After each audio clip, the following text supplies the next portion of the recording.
Ladies and gentlemen, boys and girls, children of all ages, welcome to our sports show. I'm your host, Robert. Alright, a little New Japan Pro Wrestling Wrestle Kingdom 20 review. What got up this morning, watched it.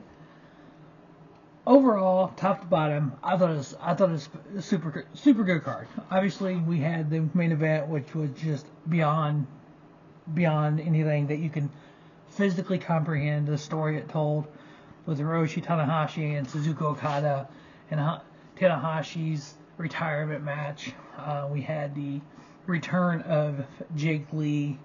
We had freaking Francisco Akira return as well.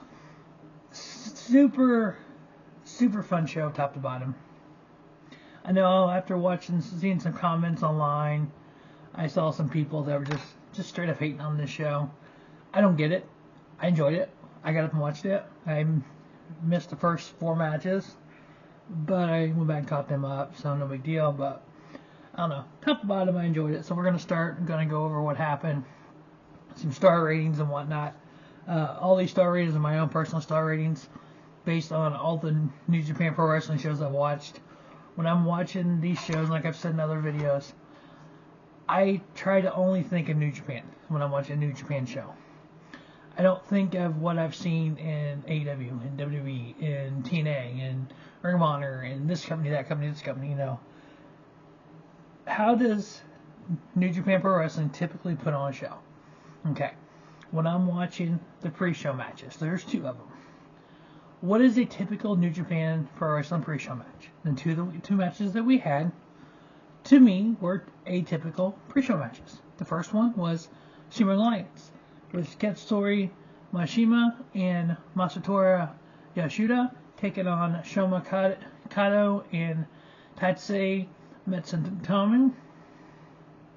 So yeah, I'm not great with some of these names. Just letting you guys all know now. Typical Young Lions tag match lasted 6 minutes and 19 seconds. Murashima and Yoshida getting the victory. I give it 3 stars. Next, we had the New Japan Pro Wrestling World Television title on the line. Champion El Phantasmo taking on Chris Brookes. Chris Brookes is a DDT. Like I said in the preview, he hasn't had a match in New Japan Pro Wrestling in quite a while. He called out El Phantasmo for the TV title. Phantasmo showed up for him as well. These two went out and had a fight. Basically, just in a match. Like I said in the preview, I kind of knew what was going to happen, I thought. I figured, you know, especially being advertised on the pre-show. But we had, Brookes had a shotgun drop kick that on the outside, and El Phantasmo went back into like the ring barrier. And other than that, it was just a good high-flying match. I've watched Chris Brookes from Europe before he went to DDT, and same way with El Phantasmo. So I've seen these guys in Rev Pro in other companies over in Europe. Chris Brookes is actually one of my favorite wrestlers. I don't get to see him very often, but he's one of my favorites. So yeah, I enjoyed this match. 3.5-star match, 11 minutes and 48 seconds. El Phantasmo retaining his TV title like I predicted on the preview. On the main card, the first match was the never Openweight 6-man tag titles on the line in a Rambo match. For those of you that are new to these Rambo matches, basically it's a battle royal where in this time it was a 3-man teams, so 6-man tag, but 6-man titles. So every minute or two, a new team would come out. Once one member of the team was eliminated, the entire team was eliminated. We had the team of Team DK, Hartley Jackson, Ryo Yoa, and Zack Sabre Jr. And another team was Master Wato, Toru Yano, and Yo. They were the defending champions coming into the match. They went against Bishamon, which is Hirooki Goto, YOSHI-HASHI, Oleg Bolton, the Bullet Club War Dogs, Clark Connors, Oscar, and Yuto-Ice, House of Torture's Ren Narita, Sonata, and Yoshinaba Kanemura, Kaisei Teke, Shota Umino, and Uemura were a team as well. And then Taguchi, Tiger Mask, Tobi Makabe, and then Team 150 of Shota Kajimi, Taishi, and then Tomohiro Ishii where all the teams involved. Once the champions were eliminated, we're guaranteed a new champion, ended up being TMDK, Hartley Jackson, Ryo and Zack Sabre Jr. Now, the team of Hartley Jackson and Zack Sabre Jr. actually have a IWGP tag match tomorrow on New Year's Dash, which is typically always the day after Wrestle Kingdom. So that New Year's Dash card, pull it up here real quick, is going to have Team DK, Ryo and Zack Sabre Jr.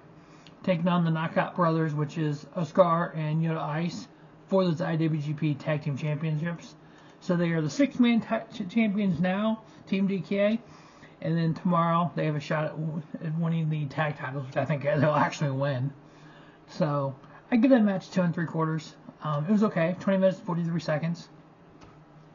Next up, we had the IWGP Women's title on the line versus the New Japan Strong Women's title, so it's title versus title. Now, coming into the match, Saya Katamani, who was the Strong Women's title, she also held the World of Stardom Women's title, or World of Stardom title.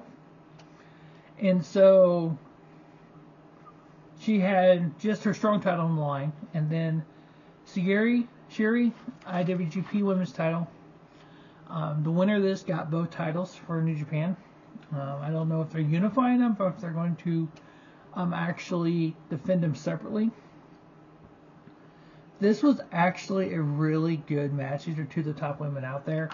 Sayura literally went to the top rope and did a springboard. I mean, she just jumped up. It looked like freaking AJ Styles.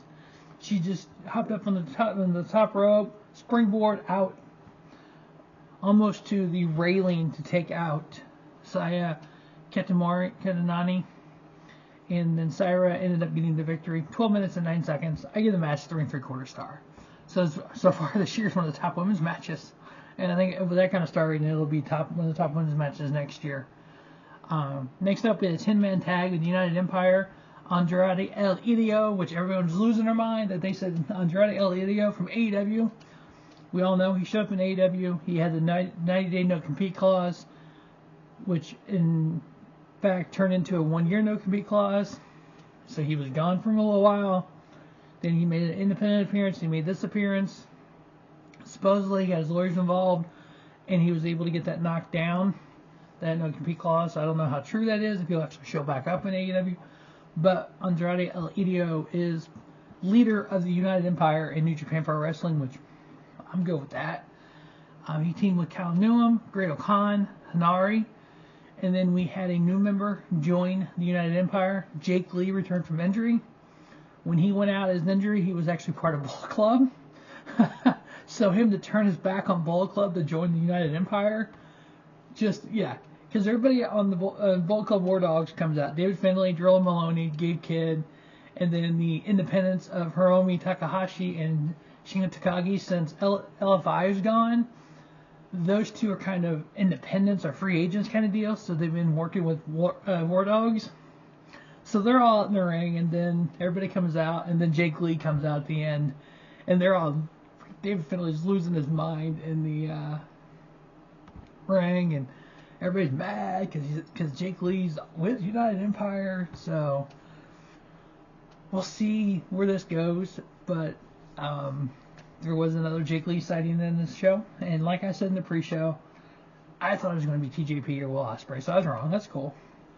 But Andrade hit a torpedo to the outside on Gabe Kidd. Gabe Kidd goes for broke and literally freaking, that's what the move's called. On Andrade on the outside, Finlay picks up Hiromu, powerbombed him, literally power him over the ring into the entire, everybody on the outside. And then Hiromu Takahashi does a freaking suplex off the top rope onto everybody on the outside. Jake Lee ended up pinning Hiromu Takahashi. And then we had Francisco Akira return to ringside with United Empire, and they attacked the both War Dogs. So I think that feud is far from over. I ended up giving that match 3.5 with the United Empire getting the victory. Next up, we had the IWGP Junior Heavyweight Title, #1 contender, Fatal 4-Way. This match was just literally almost like 3-on-3 at one point, because you had Doki at ringside, who was the IWGP Junior Heavyweight Champion. You had a couple of his goons out there as well, Kanemaru and Fujiya, and they were literally attacking everyone behind the ref's back. And at one point, Ishimori did a dive on the outside. He took out a couple of the guys, and then you had part of Yoki's little group get in the ring and attack the referee. Behind the referee's back, they're all attacking everyone. Then you had Robbie Eagles and Robbie X come out for the save. Then it ended up being basically you had two guys out. You had Sho with Doki and his two other goons out there, and then you had all this chaos going on. And Koge comes out, who actually teams with El Desperado. Finally, the referee gets everything sorted out, gets everyone out of the ring. We have the match. The match would only lasted 7 minutes and 35 seconds, and I would say 5 minutes that was just pure, just stupid stuff. I ended up giving the match itself 2.25 stars. With El Desperado actually getting the victory, so we're going to have El Desperado versus Doke for the IWGP Junior title. I'm not sure when that's going to happen. It's not happening in New Year's Dash. I think it's going to happen either at the UG Blue Justice show or at New Beginning. Let me see if it's got an announcement here. I don't see any announcements yet on it. So yeah, we're going to get that for the #1 contender match, or for the match for that. So kind of look forward to that. I think they'll put the title back on El Desperado, and like I said that in the preview as well, I picked that. So all that chaos, and I was able to get to pick it. I was like, that's cool. Overall, my picks were 4 and 5 this year. Not great, I know. Last year I was 6-2. I was at 61% for the last 9 years. So I was due for an off year. The main event and the sub main really kind of threw me for a loop, but I understand to a point on some of it, but I don't understand it completely. Next up, we had the Never Openweight title on the line. We had Champion Evil taking on Aaron Wolf. I guess this is Aaron Wolf's first wrestling match. He's done a lot of MMA kind of stuff, I guess, where he's from.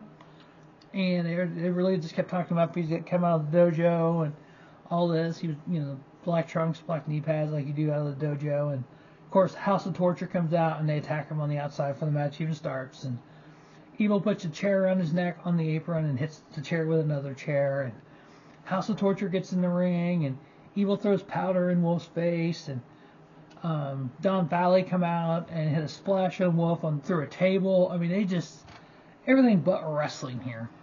The match itself lasted 12 minutes and 53 seconds. A lot of it was just House of Torture attacking Aaron Wolf. Somehow, he was able to come out of that and win the title. And the funny thing is, I actually said that in the preview, that I thought he would win, because that Never Openweight title has changed hands in almost every Wrestle Kingdom it's been at. So I was like, yeah, Aaron Wolf's going to win this. And he actually did, which was shocking to me after House of Torture doing their thing to him. But, yeah, we got a victory there. I get 2.5 stars. I wasn't too thrilled with this match. It was kind of like, ugh. Of course, it's middle of the night. I'm tired. I'm like, oh. Yeah, I hated this match altogether. The next two matches I absolutely loved. Apparently, the main event is the highest ranked match on Cage Match. Blew me away. I don't know. I mean, I may up my rating by a quarter. We'll see when we get there. But the sub-main, or the dual main event, we had the IWGP World Heavyweight title line versus the IWGP Global title. It wasn't a unification match. It was a title versus title match. Both parties, Yota Tsuji and Konosuke Takeshita, both said that whomever won, they would defend both titles. So, in the preview, I did not think they were going to put the title on Yuya-Suzuki. I've seen him enough that I know he's gotten over. This match here, not only did he get over, he went over.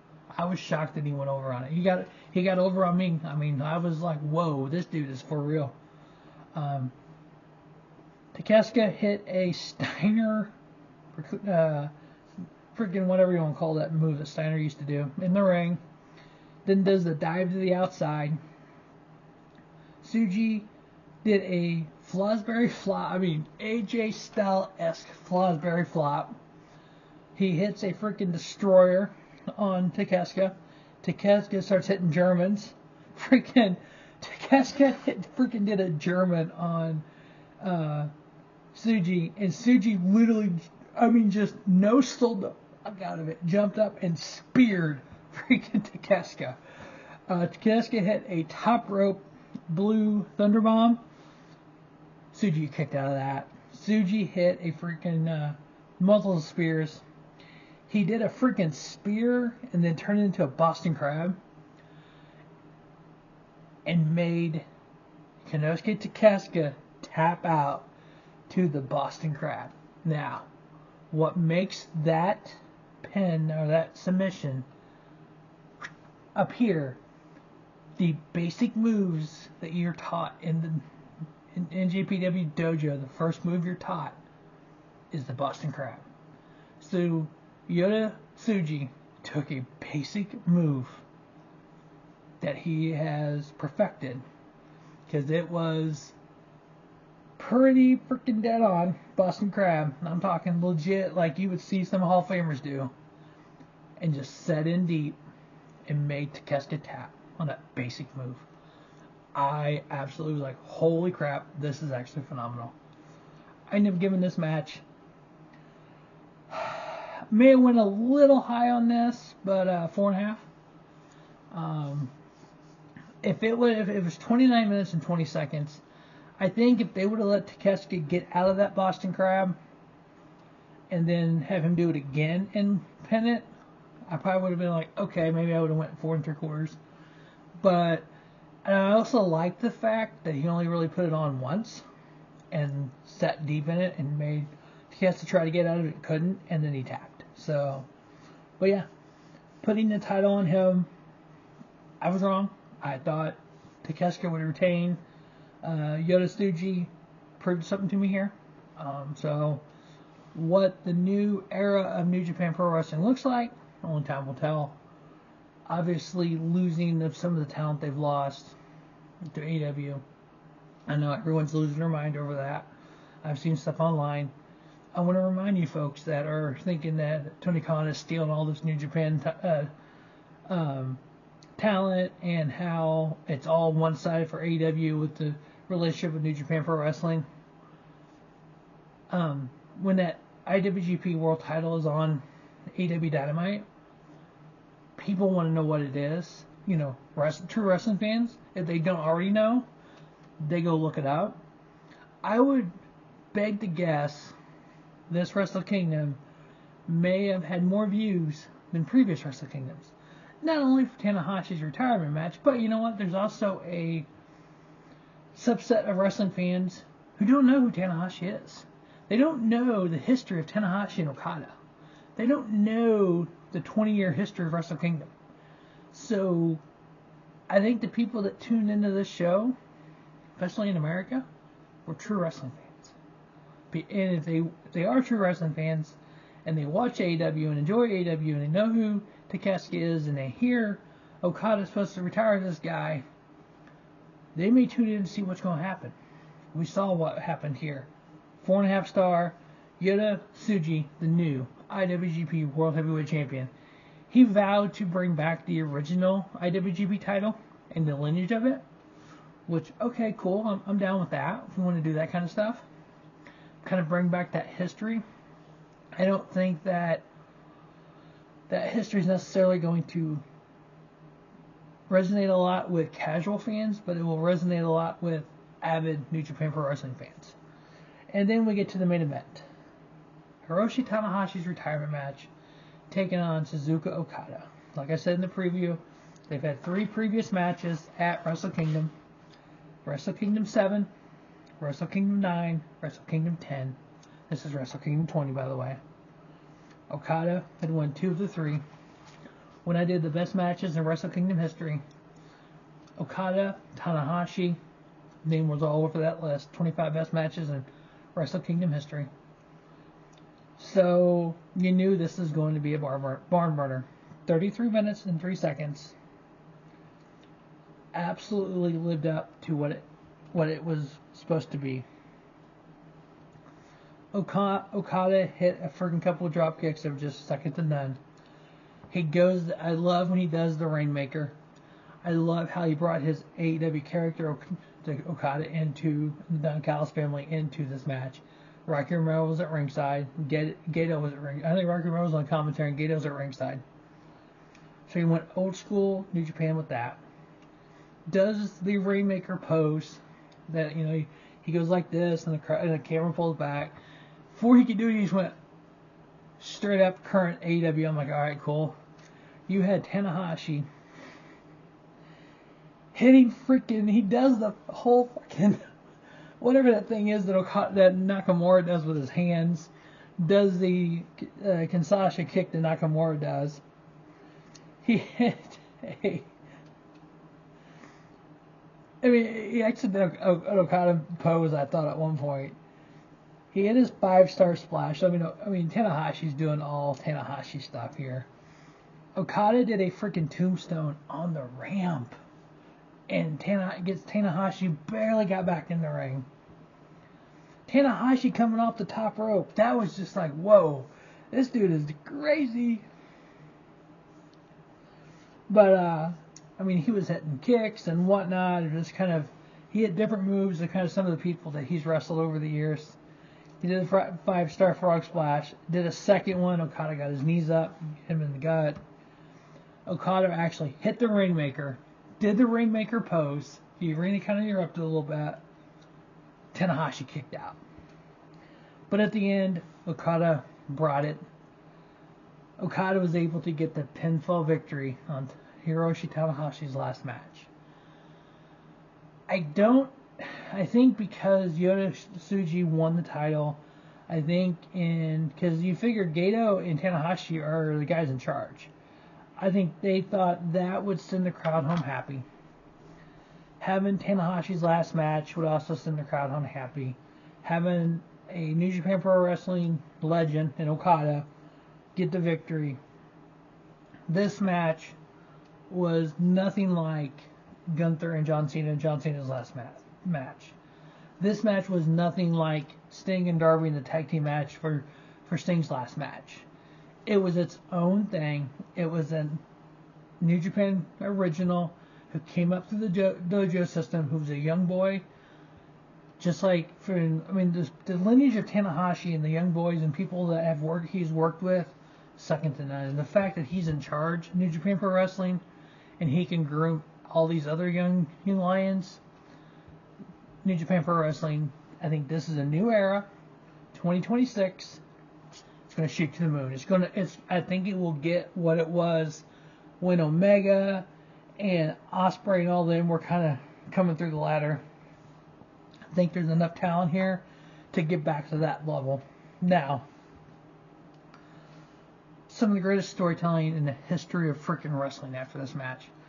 You had Switchblade Jay White returning to the Tokyo Dome, giving Tanahashi his flowers. You had the one and only Will Ospreay come out and give Tanahashi his flowers.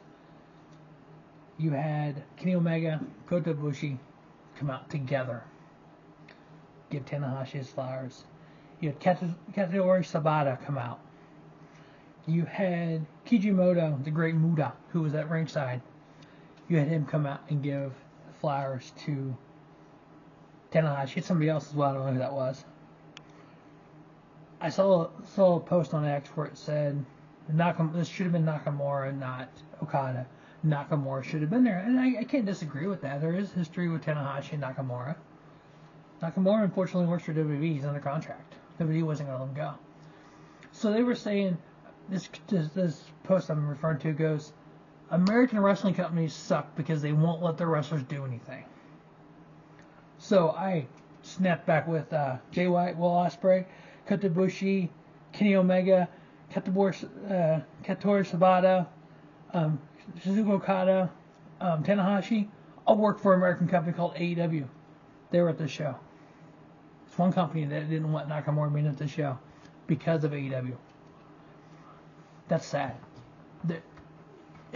Wrestling companies need to understand, and this goes from the top, WB on top down.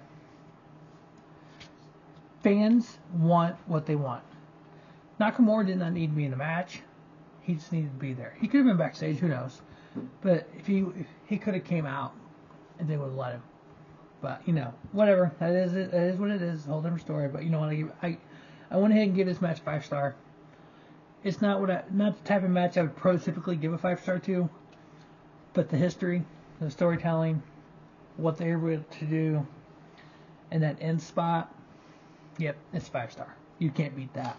Somebody's going to give it 7-star, I bet they do. But my picks from the preview, 4 out of 9, not great. I enjoyed the hell out of it. It was worth getting up early to watch. I would have got my review up early, but since I had to go back and rewatch a few things, I had some things I had to get done. So, but I hope if you watched it, I hope you enjoyed it. If you didn't watch it, I don't want to see you trashing it because there's nothing trash about it. It was a top to bottom, a great wrestling show with two of the best matches, two matches of the year on January 4th of 2026. So, as always, thanks for watching Rambo Sports Show. Don't just have a great day. Have a spiffy day. Rambo Sports Show, your YouTube leader, sports channel content.